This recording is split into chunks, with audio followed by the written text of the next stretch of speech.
2014 नहीं है, ये 2024 का चुनाव होगा और बड़ा महत्वपूर्ण होगा। देखिए, भारतीय जनता पार्टी को क्या उम्मीद थी कि कांग्रेस इतना मजबूत हो पाएगी, या अचानक एक साल में भारत जोड़ो यात्रा के बाद कांग्रेस का नजरिया बदला है? पिछले 6-7 महीने में किसी की राहुल गांधी को पप्पू कहने की हिम्मत नहीं पड़ी।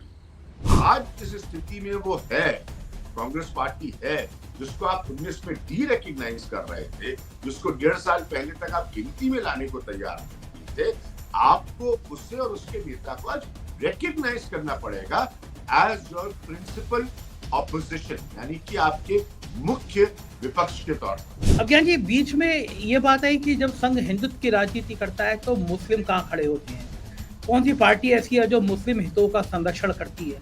और क्या ये वो दौर आ गया है, संघ अपनी इस कोशिशों में कामयाब हो गया है कि कोई भी पार्टी अब खुल के मुस्लिमों की बात नहीं कर पाती, सॉफ्ट हिंदुत्व की राजनीति हावी होती जा रही है?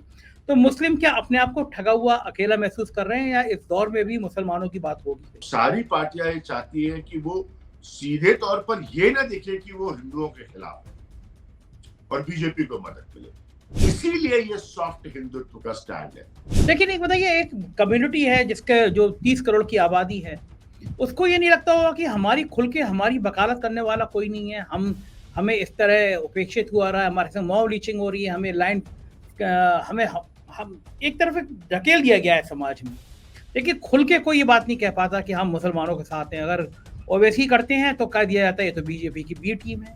तो कोई मुस्लिम लीडरशिप डेवलप ही नहीं कर पाई किसी पार्टी में आजादी के बाद, कोई हुआ ही नहीं अब्दुल कलाम जैसा। तो ये बहुत बड़ी प्रॉब्लम है, रिप्रेजेंटेशन की प्रॉब्लम है। ये अजीब बात है और बहुत लोगों को अच्छी नहीं लगेगी आपके प्रोग्राम में सुनने ये बात। मुसलमानों को रिप्रेजेंट हिंदुओं ने किया है। अब ज्ञान जी, किसी पार्टी में इतनी हिम्मत है जो ये कह दे कि हम किसी राज्य का मुख्यमंत्री मुसलमान बना देंगे? बताइए, नहीं कह पाएगा ना मैं सीधा जवाब दे रहा हूँ, कतई नहीं।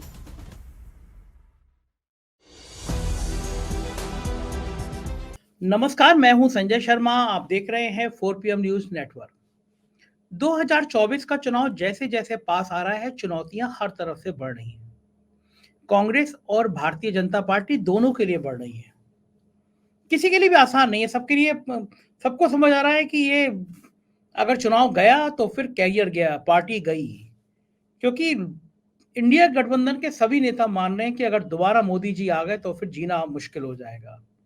सब लोग कहने लगे संविधान खत्म हो जाएगा, चुनाव ही खत्म हो जाएंगे, मोदी जी एकाधिकार कर लेंगे, कब्जा कर लेंगे, इस तरह की तमाम बातें हो रही हैं। गठबंधन बन रहे हैं, बिगड़ रहे हैं। पिछले दिनों उत्तर प्रदेश में अखिलेश यादव बिफर गए, मध्य प्रदेश में सीटों को लेकर कांग्रेस पे हमला कर दिया, बदले में कांग्रेस के नेताओं ने भी किया, तो बाद में राहुल गांधी ने हस्तक्षेप किया और उसके बाद अखिलेश यादव ने भी अपने कार्यकर्ताओं से कहा कि कांग्रेस पे कमेंट मत करिए। मतलब एक गठबंधन टूटते टूटते फिर बचा। दरअसल उत्तर प्रदेश में भारतीय जनता पार्टी को घेरने की सबसे मजबूत रणनीति बनाना चाहती है कांग्रेस, और ये भी जानती है कि अगर उत्तर प्रदेश में जरा सा भी चूके तो बहुत मजबूत स्थिति हो जाएगी भारतीय जनता पार्टी की। क्योंकि जो नुकसान है, जो बंगाल में नुकसान है, जो महाराष्ट्र में नुकसान है, जो कर्नाटक में नुकसान है, जो बिहार में नुकसान है, उसकी वो भरपाई करना चाहते हैं उत्तर प्रदेश से। कांग्रेस के कुछ नेताओं का ने कहा कि भाई मायावती से ज्यादा बढ़िया होगा, दलित वोट शिफ्ट हो जाएगा कांग्रेस का। लेकिन कांग्रेस को लगता है कि भविष्य में खड़गे जी के नाम पर दलित वोट बहुत इकट्ठा हो सकता है, जब ये बात चलेगी कि कांग्रेस पहली बार करने जा रही है कि देश को एक दलित प्रधानमंत्री दे दे। भले ये बड़े लेवल पे ना कहें, क्योंकि इंडिया गठबंधन है, गठबंधन के नेता नाराज हो सकते हैं कि आप पहले प्रधानमंत्री कैसे चुन सकते हैं। लेकिन अगर कांग्रेस की बी टीम ये बात को कहेगी लगातार दलितों के बीच में कि अगर गठबंधन बनता है, कांग्रेस की ज्यादा सीटें आती हैं, तो देश को पहली बार एक दलित प्रधानमंत्री मिल सकता है। और ये बात बड़ा अपील भी करती है, दलितों में जाती है, उनके अंदर लगता है कि देश में इतनी बड़ी आबादी होने के बावजूद उनके अधिकार उनको कभी मिले नहीं, और अगर उनको लगता है कि ये अधिकार मिलने जा रहे हैं, ये अधिकार मिल सकते हैं, तो निश्चित रूप से चेतना का विकास होगा। लड़ाई मंडल बनाम कमंडल पर टिक जाती है। कांग्रेस के संग समस्या ये है कि मुस्लिमों के अंदर बहुत ज्यादा रुझान हुआ है कांग्रेस के प्रति, पूरे देश में हुआ है। भारत जोड़ो यात्रा के बाद जिस तरह राहुल गांधी ने संघ पर हमले किए हैं, उसने मुस्लिमों के मन में एक उम्मीद जताई है कि कोई तो पार्टी ऐसी है जो मुसलमानों के लिए बात करने की तैयारी कर रही है। लेकिन अभी भी कांग्रेस सॉफ्ट हिंदुत्व कर रही है। संघ ने जो एक रणनीति बिछा दी है, चौसर बिछाई है उसने पॉलिटिकल पार्टियों को, यहाँ तक तो घेर दिया है कि कोई खुल के मुसलमानों की बात नहीं कर पा रहा। जैसे एक टाइम में कांग्रेस करती थी, फिर उसके बाद में मुलायम सिंह यादव करते थे, मुलायम सिंह को तो मुल्ला मुलायम कह दिया गया था। लेकिन अब जो संघ की, जो भाजपा की घेराबंदी है, तो सॉफ्ट हिंदुत्व की राजनीति सब करने लगे हैं। कांग्रेस के सामने ये परेशानी है, तो भारतीय जनता पार्टी के सामने परेशानी है कि वो पिछड़ों की बात किस अधिकार के है तो किस सीमा तक कहे। डर यह है कि भाजपा का जो बेस वोट है, वो ब्राह्मण है, ठाकुर है, बनिया है, कायस्थ है। अगर बीजेपी बहुत ज्यादा पिछड़ों की बात करेगी तो इस ये बेस वोट जो है, इसमें नुकसान होने की उसको उम्मीद है। अब पंडित जी पे वोट ना हो, ठाकुर जी पे वोट ना हो, लेकिन गांव में माहौल बनाए रखते हैं और इकट्ठे कर रहे रहते हैं जातियों को। तो बीजेपी बहुत सफाई के साथ चाहती है कि जातियों की बात ना हो, मंदिर की बात हो, धर्म की बात हो। उसका सारा संतुलन ये है कि जाति पे ना फोकस होकर धर्म पे फोकस हो। तो 2024 का जब शतरंज बिछेगी तो ये सारी बातें सुनाई पड़ेंगी। तो आज मैं इन सब मुद्दों पे बात करूंगा। बहुत सीनियर जर्नलिस्ट है अवज्ञान प्रकाश, आपने देखा है तमाम लंबे समय तक वो एनडीटीवी में काम करते रहे, उनके बेहतरीन शो, बहुत जबरदस्त शो एबीपी और तमाम जगह पे आपने देखे होंगे। बहुत अच्छे लेखक हैं, बहुत अच्छी किताब लिखी है, बहुत अच्छे जर्नलिस्ट हैं। इन तमाम मुद्दों पर मैंने उनसे बात करी है। मैं रिक्वेस्ट है आपसे कि हमें सब्सक्राइब करिएगा, नीचे ज्वाइन बटन दबाइएगा, पूरा इंटरव्यू सुनिएगा, आपको मजेदार बात लगेगी। राजनीति से जुड़ी कुछ ज्वलंत मुद्दों पर मैंने उनसे बात की है। चलते हैं अवज्ञान प्रकाशी के पास। स्वागत है अवज्ञान प्रकाशी, और मैं बड़ा आभारी हूँ, आपने 4 PM के लिए समय दिया। देश में राजनीति बिल्कुल पीक पे है, क्योंकि 5 राज्यों के चुनाव सिर पर है। मध्य प्रदेश, राजस्थान खास तौर से बड़ा महत्वपूर्ण है कांग्रेस और भारतीय जनता पार्टी के लिए, क्योंकि छत्तीसगढ़ में माना जा रहा है कि कांग्रेस आसानी से सरकार बना लेगी। पहली बार ऐसा हो रहा है कि मध्य प्रदेश में बड़ा भारतीय जनता पार्टी के अंदर अंदरूनी विरोध हुआ। खबर आई कि केंद्रीय मंत्री भूपेंद्र सिंह के सामने उनके गार्ड को पीट दिया गया, बीजेपी में लाठी घूंसे चले हैं, ये कभी होता नहीं था। सिंधिया के महल के सामने प्रदर्शन हुआ। क्या फीडबैक है आपके पास? आप तो पूरा देश घूमते रहते हैं, तमाम आपके पॉलिटिकल रिलेशन हैं। क्या लग रहा है भारतीय जनता पार्टी के लिए और कांग्रेस के लिए कितना महत्वपूर्ण है इन 5 राज्यों के चुनाव?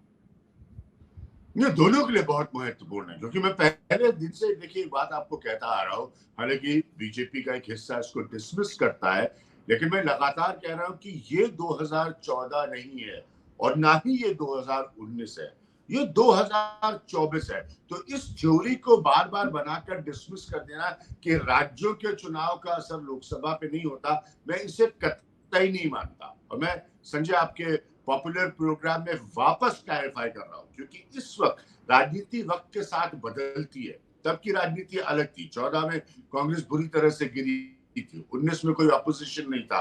तो वो सिचुएशन और आज की सिचुएशन को एक मानना बिल्कुल ही मेरे हिसाब से गलत होगा। इसीलिए ये सारे राज्यों के चुनाव बहुत बहुत बहुत महत्वपूर्ण है, विपक्ष के लिए भी और रूलिंग पार्टी के लिए भी। अब जैसे मध्य प्रदेश का उदाहरण लीजिए, मैं आपकी रिपोर्ट्स देख रहा था मध्य प्रदेश में, आप तमाम जगहों पे गए, मैंने बहुत मध्य प्रदेश कवर किया है। अब खुद ही आपको सेंस मिला होगा, मुझे बताने की जरूरत नहीं है कि कितनी विभाजित है बीजेपी। पॉइंट मेरा क्या है कि इतनी विभाजित बीजेपी बहुत समय से वहां, तो आप उसको सॉल्व क्यों नहीं कर पाए? आप उसको नहीं सॉल्व कर पाए ना। अल्टीमेटली चुनाव के वक्त वो आपके सर पे प्रॉब्लम नजर आ रही है।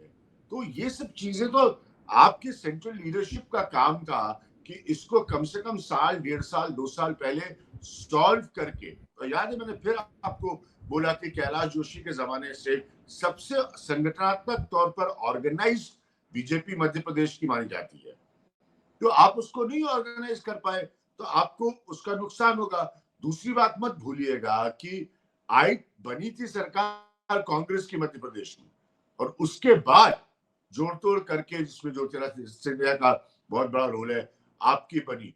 तो तब से जो इंटरनल डिस्कंटेंट है, जो नहीं बन पाया, जिसको महत्व नहीं मिल पाया, राजनीति में आप जानते हैं ईगोस बहुत होते हैं, ईगो के बहुत टकराव होते हैं, तो उसको आप एड्रेस नहीं कर पाए ना। अब आप तो 15 दिन पहले उसको या 20 दिन पहले उसको एड्रेस करके कहां तक एड्रेस कर पाएंगे? ये आपने बिल्कुल ठीक कहा कि चूंकि 2014 नहीं है, ये 2024 का चुनाव होगा और बड़ा महत्वपूर्ण होगा। लेकिन भारतीय जनता पार्टी को क्या उम्मीद थी कि कांग्रेस इतना मजबूत हो पाएगी, या अचानक एक साल में भारत जोड़ो यात्रा के बाद कांग्रेस का नजरिया बदला है। हाँ, ये तो देखिए मैंने हमेशा कहा है, और इसके लिए मुझे कांग्रेस के कुछ लोगों का फोन भी आया। तो मैंने हमेशा एक बात कही है कि ये इस बात से साबित होता है, आकलन होता है, कि पिछले 6-7 महीने में किसी की राहुल गांधी को पप्पू कहने की हिम्मत नहीं पड़ी। वरना जो पूरी भारतीय जनता पार्टी की सोशल मीडिया ट्रोल आर्मी है, वो आप जानते हैं कि कितने सालों से बुरी तरह से लगी रहती थी। कुछ भी राहुल गांधी कहे और करे तो स्ट्रेट फॉरवर्ड मार्क था कि पप्पू है और डिसइंटरेस्टेड पॉलिटिशियन है। तो उस छवि से तो राहुल गांधी ने अपने आप को निकाला, और साथ में कांग्रेस को, नेचुरली अगर वो लीडर है तो उन्होंने कांग्रेस को पूल किया है। तो अब आप ये चीज नोटिस करिए, हाँ, पॉलिटिकल क्रिटिसिज्म राहुल गांधी का हो रहा है, विपक्ष सरकार उस पर प्रहार कर रही है, वो सब ठीक है, वो होता है राजनीति में। लेकिन आप किसी को डेरोगेटरी तौर पर डिफेम कर दे, अरे क्या है ये संजय बड़े 4 PM न्यूज चलाते हैं, कौन है ये, वो नहीं है situation. You are now bound to recognise him. अच्छा लगे बुरा लगे, ये सियासत है, लेकिन आज इस स्थिति में वो है, कांग्रेस पार्टी है, जिसको आप 19 में डी रिकॉग्नाइज कर रहे थे, जिसको 1.5 साल पहले तक आप गिनती में लाने को तैयार नहीं थे, आपको उससे और उसके नेता को आज रिकॉग्नाइज करना पड़ेगा एज योर प्रिंसिपल ऑपोजिशन, यानी कि आपके मुख्य विपक्ष के तौर पर। अब ज्ञान जी, एक बात बड़ी आती है कि संघ जो है वो नाराज है, संघ खुश है, ऐसी तमाम बातें संघ की और मोदी को लेकर आती रहती हैं। ये क्या आडवाणी अटल बिहारी वाजपेयी वाला संघ है, या संघ बदल गया है? संघ की उतनी बड़ी भूमिका है भी या नहीं है? क्योंकि हम लोग भली बातें करते रहे, पन्ना प्रमुख और ये प्रमुख, लेकिन हम देख रहे हैं कि हमें जो शहरों मोहल्लों में पहले शाखाएं लगती हुई दिखती थी, वो अब नहीं दिखती। या तो लोगों के पास समय नहीं बचा है, या फिर ऐसा है कि मोदी जी ने बहुत भाव नहीं दिया है। भाजपा और संघ के रिश्ते को आप किस तरह देखते हैं? देखिए, भाजपा और संघ के रिश्तों में जब भी बीजेपी पावर में आई है, हमेशा से कुछ ना कुछ अनबन रही है, टकराव रहा है, वैचारिक रहा है। अटल जी को के समय में तो सरसंघ चालक से बहुत अच्छे रिश्ते होने के बावजूद भी बड़े गहरे और गंभीर मुद्दों पर टकराव रहा है। बड़ी इतिहास की कहानी है, सब मैंने अपनी आंखों से देखी है। अब वही स्थिति है। देखिए, पहले तो संघ चूंकि बैकरूम से ऑपरेट करता है, तो संघ का फ्रंटल पोजीशन जानना बहुत मुश्किल होता है। पहली बात, ठीक है, कि क्या टकराव है, अब ये गॉसिप है, ये कितना सच है, क्योंकि वो तो कभी बोलते नहीं, ठीक है, उनके यहाँ से तो कोई आप बात को कभी सुनेंगे नहीं। हाँ, मोहन भागवत की तरफ से कई सारे ऐसे स्टेटमेंट्स ऑलरेडी आ चुके हैं जो लगता है इस सरकार के ही खिलाफ है, तो उसी के माध्यम से आप उसको रीड करते हैं। लेकिन ये दो राय नहीं है कि वो उनकी रीढ़ की हड्डी है। अगर संघ नहीं है और संघ इनएक्टिव हो जाए या कमजोर पड़ जाए या उनके लिए काम नहीं करे, तो बीजेपी का कोई चुनाव जीतना असंभव सा हो जाता है। हमने सालों साल इस बात को देखा है। अब आपका प्रश्न जो है वो बहुत अहमियत रखता है कि इस तरह की स्थिति में जब आपने एक व्यक्ति को ब्रांड लार्जर देन लाइफ बनाकर खड़ा कर दिया, और ये आपका एक पैटर्न था, अच्छा बुरा उसमें आपको खूब सफलता मिली। नरेंद्र मोदी ने आपको जितनी इलेक्टोरल सफलता दी है, भारतीय जनता पार्टी के इतिहास के जन्म से उसको आज तक इतनी सफलता नहीं मिली है। तो आपने एक व्यक्ति विशेष के इर्द गिर्द पूरी एक पार्टी को बना दिया और वो पार्टी से ऊपर उठ गए। अब पीछे है संगठन, ठीक है, जो कि बहुत सारे फैसलों में साथ होता है, उनके बहुत सारे काम होते हैं। हमेशा याद रखिएगा, एक थ्योरी में आपको बता रहा हूं, इंटरनेशनल पॉलिटिक्स में बहुत वेल एस्टैब्लिश्ड डिस्कस्ड थ्योरी है, आपको जानना चाहिए, पढ़े लिखे व्यक्ति हैं, कि हमेशा ये पाया गया है, इंटरनेशनल पॉलिटिक्स की मैं बात कर रहा हूं, इंडिया में भी वो सच है, कि जब भी कोई भी स्थिति में जब भी ऐसा होता है कि आइडियोलॉजिकल ऑर्गेनाइजेशन की ऑफशूट, पॉलिटिकल ऑफशूट पावर में आ जाती है, सत्ता में आ जाती है, तो आइडियोलॉजिकल ऑर्गेनाइजेशन का बहुत लाभ होता है, उसका नुकसान नहीं होता। वामपंथ को भी अगर आप देखिए तो उसके भी उदाहरण है, रशिया के इतिहास में चले जाइए, उसके भी उदाहरण है। तो ऐसा नहीं कि संघ का कोई नुकसान होता है अगर भारतीय जनता पार्टी पावर में आती है। हाँ, ये जरूर है कि संघ के अपने एजेंडे हैं जो वो चाहती है कि वो उस हिसाब से पूरे हों जैसा वो अपनी बहुमत की सरकार से उम्मीद करती है। अब ज्ञान जी, बीच में ये बात है कि जब संघ हिंदुत्व की राजनीति करता है तो मुस्लिम कहाँ खड़े होते हैं? कौन सी पार्टी ऐसी है जो मुस्लिम हितों का संरक्षण करती है? और क्या यह वो दौर आ गया है, संघ अपनी इस कोशिशों में कामयाब हो गया है कि कोई भी पार्टी अब खुल के मुस्लिमों की बात नहीं कर पाती, सॉफ्ट हिंदुत्व की राजनीति हावी होती जा रही है? तो मुस्लिम क्या अपने आप को ठगा हुआ अकेला महसूस कर रहे हैं, या इस दौर में भी मुसलमानों की बात होगी? देखिए, मुसलमान हमेशा से वोट बैंक रहे हैं, कहने में बहुत गलत लगता है मुझे, पॉलिटिकली इनकरेक्ट बात कह रहा हूँ, लेकिन कड़वी सच्चाई, उत्तर प्रदेश से हम दोनों आते हैं।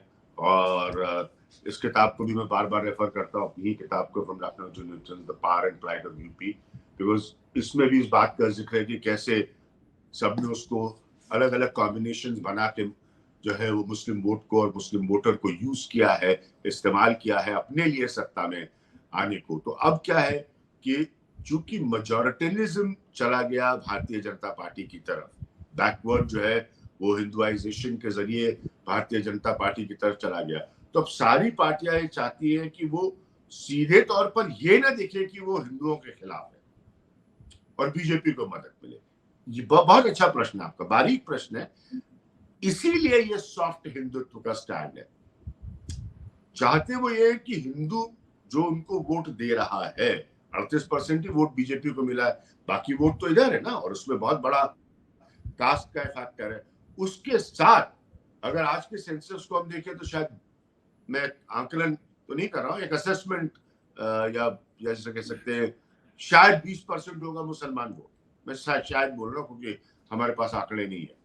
तो यही इसीलिए ये सॉफ्ट हिंदुत्व की पॉलिटिक्स हो रही है कि वो 20% भी हमारे साथ रहे, और बाकी जो नया हिंदू वोट हमको वापस हासिल करना है, जो भारतीय जनता पार्टी के पास एक बड़े स्वरूप में चला गया और 303 सीट उनकी आ गई, वो हमको वापस हासिल करना, और इसीलिए मजबूरी में वो ये सॉफ्ट हिंदुत्व की लाइन ले रहे हैं। लेकिन एक बताइए, एक कम्युनिटी है जिसके जो 30 करोड़ की आबादी है, उसको ये नहीं लगता होगा कि हमारी खुल के हमारी वकालत करने वाला कोई नहीं है, हमें इस तरह उपेक्षित हुआ रहा है, हमारे संग मॉब लीचिंग हो रही है, हमें लाइन हमें हम एक तरफ ढकेल दिया गया है समाज में, लेकिन खुल के कोई ये बात नहीं कह पाता कि हम मुसलमानों के साथ हैं। अगर ओवैसी करते हैं तो कह दिया जाता है ये तो बीजेपी की बी टीम है। तो मुसलमानों के मन में भी आता होगा ना, कोई पार्टी तो ऐसी हो जो खुल के बात करे कि हाँ, हम मुसलमानों के साथ खुल के हैं, उनके मुद्दों को, उनके बुनियादी मुद्दों की बात करते हैं। लगता है कांग्रेस इतना करने की हिम्मत कर पा रही है? नहीं, अभी तो कोई नहीं कर पा रहा है, कोई नहीं कर पा रहा है इसकी हिम्मत। और मैंने कहा ना कि आप हिंदुस्तान के इतिहास के बाद देखिए ना, जब से आजादी हुई है हिंदुस्तान की, ये भाई आप जो सवाल पूछ रहे हैं सरलता से, लेकिन ये बड़े गहरे विषय है, बहुत शोध के विषय है कि कोई मुस्लिम लीडरशिप डेवलप ही नहीं कर पाई किसी पार्टी में आजादी के बाद। कोई हुआ ही नहीं अब्दुल कलाम जैसा। तो ये बहुत बड़ी प्रॉब्लम है, रिप्रेजेंटेशन की प्रॉब्लम है कि उनको रिप्रेजेंट, अंततः ये अजीब बात है और बहुत लोगों को अच्छी नहीं लगेगी आपके प्रोग्राम में सुनने के बाद, मुसलमानों को रिप्रेजेंट हिंदुओं ने किया है। ठीक है, मुलायम सिंह यादव हो उत्तर प्रदेश में, कोई ममता बनर्जी हो वेस्ट बंगाल में, मैं आज के नेताओं की बात कर रहा हूं, लालू यादव हो बिहार में, तो रिप्रेजेंट उन्होंने किया है अपनी कास्ट के कॉम्बिनेशन के साथ बैठाकर। तो दिक्कत यह है कि मुसलमानों ने अपने रिप्रेजेंटेशन के लिए इतने साल हो गए आजादी के, लेकिन अपनी एक लीडरशिप वो नहीं खड़ी कर पाए जो उनको एकजुट करके असर्ट करे और कहे कि हमारा हक ये है, हम खाली एक वोट बैंक के तौर पर बार बार इस्तेमाल नहीं होंगे। और बीजेपी समझती इस बात को और उसने उसका फायदा लिया है, जो कि मेरे हिसाब से गलत नहीं है। अब ज्ञान जी, किसी पार्टी में इतनी हिम्मत है जो ये कह दे कि हम किसी राज्य का मुख्यमंत्री मुसलमान बना देंगे? कतई नहीं कह पाएगा ना कोई। मैं सीधा जवाब दे रहा हूँ, कतई नहीं, एकदम नहीं कर पाएगा ना कोई ना। तो फिर संघ के आधार पर कह देंगे, लेकिन ये कहने की हिम्मत नहीं रखेंगे कि हम मुसलमान को मुख्यमंत्री बना देंगे। तो एक तरह से देखा जब अपने शबाब पे थी, जब, और ये किताब में लिखा हुआ है उत्तर प्रदेश का पूरा इतिहास, कांग्रेस कोलैप्स एक चैप्टर है। कांग्रेस ने सिर्फ सवान ठाकुर और पंडित मुख्यमंत्री बनाए, कांग्रेस ने बनाया कोई मुसलमान मुख्यमंत्री? कोई बात है, कभी नहीं मनाया, जब शवाबी तभी नहीं मनाया। तो एक बार मुझे बताइए कि एक तरह से संघ का तो एजेंडा पूरा हो गया, आरएसएस का एजेंडा पूरा हो गया। आरएसएस चाहती थी कि कोई पॉलिटिकल पार्टी खुल के मुसलमानों की बात ना कर सके। एक टाइम में कांग्रेस इनडायरेक्ट वे में मुसलमानों के संग खड़ी नजर आती थी। मुलायम सिंह तो खुल के नजर आते थे खड़े होके, मुल्ला मुलायम लोग कहने लगे थे उनको। तो संघ का ये एजेंडा कि कोई मुसलमानों की बात ना करे, एक तरह से पूरा कर लिया संघ ने अपना। हाँ, अगर आप उसको उस नजरिए से देखिए तो कर लिया, क्योंकि ये तो सच था और इस बात पर पहले भी बहस हुई और लिखा भी गया है और बहुत स्कॉलर्स ने भी लिखा है, जर्नलिस्ट राइटर्स ने लिखा है कि देखिए ओवर अपीजमेंट जो कांग्रेस की गलती है, ओवर अपीजमेंट में अगर आप फंस जाएंगे और संतुलन नहीं कर पाएंगे मेजॉरिटी के साथ, अगर वो संतुलन नहीं बैठा पाएंगे तो आपको उसका नुकसान होगा और अंततः उसका नुकसान उनको हुआ, जिसकी वजह से ही तो इतना बड़ा उदय हुआ भारतीय जनता पार्टी का। लेकिन अज्ञान तो जी उन्होंने मुसलमान कह रहे हैं आज की तारीख में संघ उस एजेंडे को फॉलो करवा रहा है, लेकिन अज्ञान जी कांग्रेस भी कहाँ दे पाई। मान लीजिए मैं नौकरशाही की बात करूं, जैसे राहुल गांधी ने कहा कि देश नौकरशाही चलाती है, तो तिहाई 30% आबादी के हिसाब से मुसलमानों को हक मिलना चाहिए था। उत्तर प्रदेश में अगर 400 आईएएस आईपीएस 400 आईएएस अफसर हैं, 120 मुसलमान होने चाहिए थे। 10वीं 12वीं नजर 10-12 नजर भी नहीं आते। मुसलमानों की बुनियादी शिक्षा की बात नहीं करी, लेकिन क्योंकि जो उनके शिक्षण का की पद्धति है, जो शिक्षण का सिस्टम है, उसकी वजह से वो नहीं निकल कर आ पाते। लेकिन रिप्रेजेंटेशन तो बिल्कुल उनका होना चाहिए, इसमें तो कोई दो राय नहीं है, खुल के लोग बोले बिल्कुल होना चाहिए उनका रिप्रेजेंटेशन। तो अब ये सारे मुद्दे जब ओवैसी उठाएंगे पॉलिटिकल पार्टी के रूप में, और उनको कुछ भी कह लीजिए, आप बीजेपी की बी टीम कह लीजिए, मुसलमानों को नेता कह लीजिए, लेकिन मुद्दे उठाएंगे, तो कांग्रेस लोकसभा चुनाव से पहले इन सब सवालों का जवाब कैसे देगी? कांग्रेस के लिए मुश्किल होगी, कांग्रेस को एक्सप्लेन करना पड़ेगा। मैंने अभी हाल में एक इंटरव्यू में एक बात कही थी और बड़ा अच्छा लगा राहुल गांधी ने जब ये यात्रा की और बाहर निकल के आए, लोगों से कनेक्ट किया, उस मौके का फायदा उठाया, अपनी छवि बदली, अपनी पार्टी की छवि बदली, बहुत कुछ किया राहुल गांधी ने, इसमें कोई राय नहीं। उसके लिए मेहनत लगती है, उन्होंने की वो मेहनत। लेकिन साथ में मैंने ये भी कहा था एक राहुल गांधी की प्रेस कॉन्फ्रेंस के कार्यक्रम पर कि राहुल गांधी को जिससे अंग्रेजी में कहते हैं he has to walk the talk, जो वो कह रहे हैं कभी अगर वो सत्ता में आए तो उनको वो करके भी दिखाना पड़ेगा। चाहे वो बैकवर्ड की बात करें, चाहे वो मुस्लिम रिप्रेजेंटेशन की बात करें, वो फिर उनको करके दिखाना पड़ेगा। He will have to walk the talk. जो भी गठबंधन की सरकार बनती है, जो भी स्वरूप बनता है, तो वो बहुत जरूरी होगा, क्योंकि वही तो संदेश लेकर जाएगा।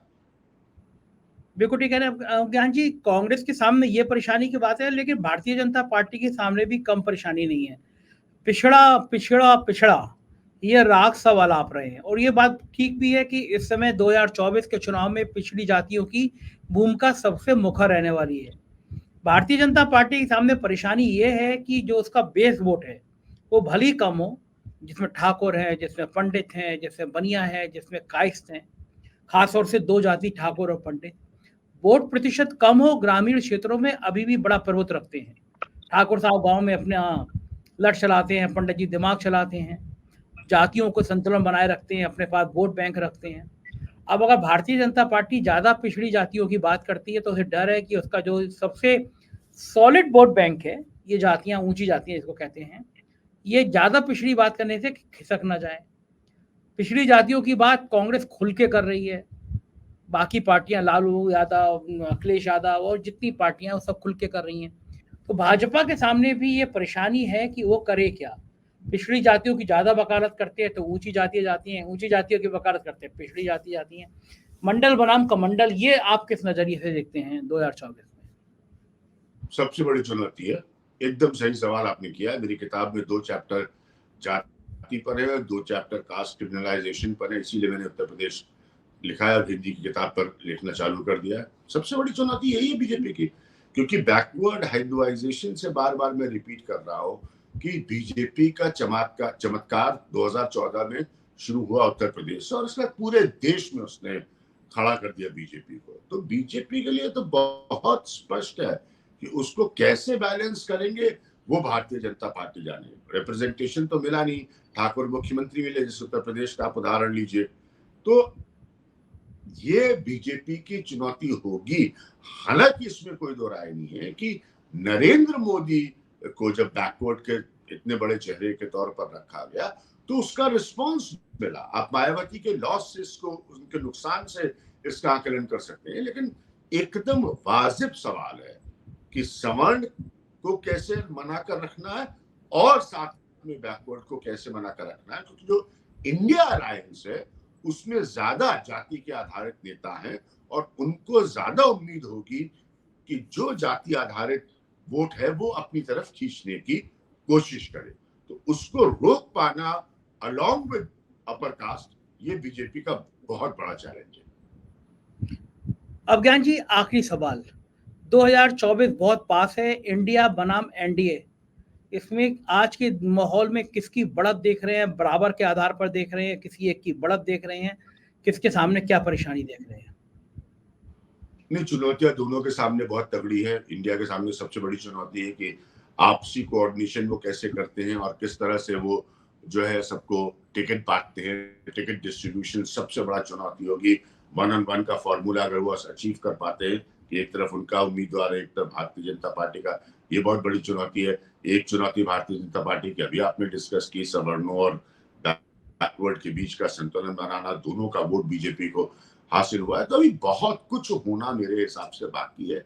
इसीलिए मैंने कहा है, फिर इसी बात पर हम अंत कर सकते हैं कि ये जो असेंबली इलेक्शन है ये 2024 को पूरी तरह से प्रभावित करेंगे, और मैं उसके बाद ही कुछ कह पाऊंगा और उसके नतीजों का इंतजार करूंगा। फिर देखूंगा कि कौन सी पॉलिटिकल पार्टी, खासतौर पे इंडिया अलायंस में, किसका एडजस्टमेंट किस तरह से करती है ताकि वो डायरेक्ट कॉन्टेस्ट में, मेरी बात समझिए, सीधे कॉन्टेस्ट में आए भारतीय जनता पार्टी से। वहीं से गेम चेंजर होगा। और मैंने आपको बताया भी था पहले संजय कि देखिए, जो कास्ट सेंसस है, कास्ट का जो मसला है, जाति एक हकीकत है, उससे मुंह मोड़ने की जरूरत नहीं है। ये one of the turning points होगा 2024 के चुनाव का, मुझे इसमें कोई संदेह नहीं है।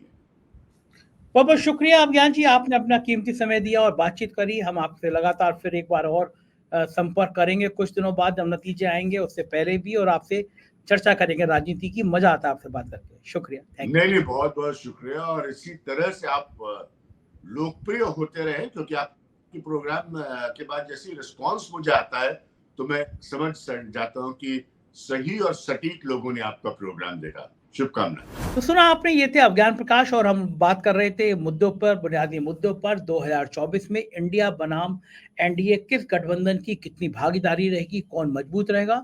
मुझको उम्मीद है कि आपको ये इंटरव्यू पसंद आया होगा। मैं आपकी राय का इंतजार करूंगा। कमेंट करके बताइएगा कैसी लगी बातचीत। हमारे राज्यों के चैनल हैं 4PM यूपी, बिहार, गुजरात, महाराष्ट्र, कर्नाटक, राजस्थान, मध्य प्रदेश, इन्हें भी सब्सक्राइब करिएगा। अपना प्यार बनाए रखिएगा। आपका प्यार हमारी सबसे बड़ी पूंजी है। शुक्रिया, थैंक यू।